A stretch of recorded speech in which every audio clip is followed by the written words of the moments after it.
Hey everyone, welcome to the 3 Cards 1 Stamp series by Justine the Twilight Stamper, and today we're going to be doing the May edition featuring the Teacher Appreciation stamp set from Close to My Heart. So here is the stamp set, a little bit close out. It's got a good blend of images and sentiments that you can use, and I love that little sort of sentence writing thing where kids learn how to write. Love that stamp as well. I'm going to start off by folding my card base. I measured it 11 by 4 1/4 inches, folded it at 5 1/2, and used my boning folder to really indent my crease there, and then we're going to get started on the actual card itself.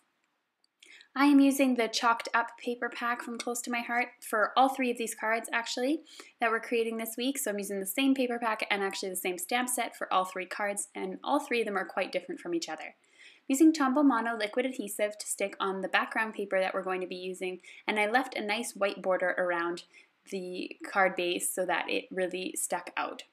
Here you got to be careful that most of the words are right side up when you're sticking pattern paper such as this one.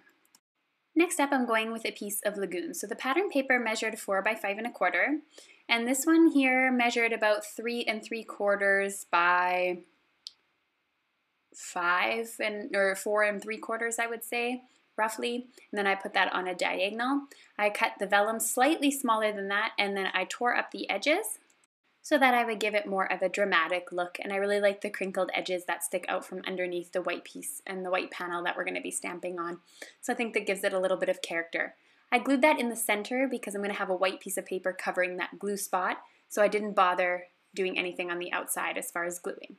And that's my white panel we're going to be stamping on. So that's essentially what the card's going to look like when it's finished and when we're done our stamping.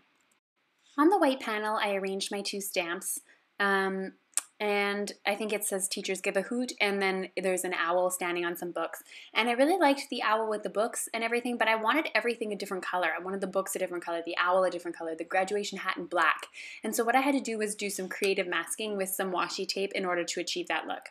You can see I did try it once and I had to go back in again because it's a new stamp. It didn't stamp very well the first time.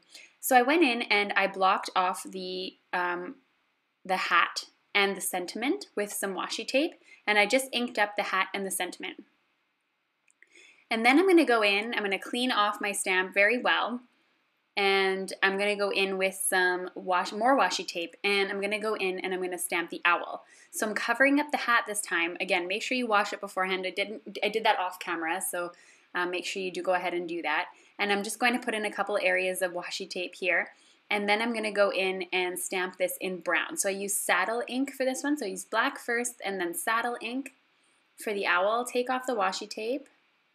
And now the owl is the only thing you're going to see. And the owl is a little bit complicated because there's a lot of fine edges. So I went in with a brown marker after and finished off the one area that didn't stamp very well. So I just line up my stamp again exactly where it was. I took off my sentiment stamp, you'll notice as well. And then I'm going to go in and stamp the owl. You'll see just under the hat it didn't stamp quite right, so I'm going to go in with a marker afterwards. Next I'm going in with for just the book, and I'm inking that up in Lagoon ink. That was an easy one to push the washi tape down because I just had to block off the book and then stamp from the bottom. Line up my stamp again, push down the book, and lastly I just have that other book that we just had, the sorbet color, and you can see I already put the washi tape down. And this one I did in the sorbet color. And all of these match the paper that is on the background, so I think that's really neat as well. All right, so now I'm just going to go in with a marker here, and I'm just going to adjust the little owl there, and I'm going to go in and fill in his feet so that you see his little claws there. I'm using a vintage photo marker, distress marker, to do that. Next up, I'm using this sort of sentence writing guide here, and I'm just going to be using the side of it. Remember, this is 3 cards 1 stamp series, which means I have to use the same stamp for all 3 cards, or the same stamp set. And so I'm going in and I wanted to create a sort of a frame around the owl. You'll see I ink it up, I line it up, and I leave about 1/4 of an inch away between the little dotted line and the solid line, and then I just stamped it. And I don't care that the corners are overlapping. I think those little squares look really nice. So that's the end of that panel and the stamping. It's going to clean up my area here because I don't want any ink on the back of my card. And I'm going to go in and attach this Teachers Give a Hoot onto the front panel.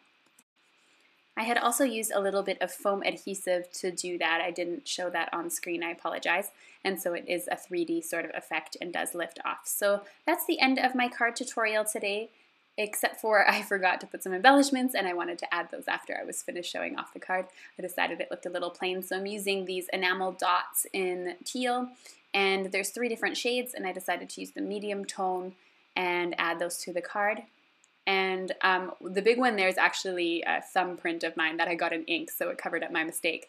So thanks for watching this tutorial. I hope you enjoyed. Join me on Wednesday for another card. Thanks so much for watching.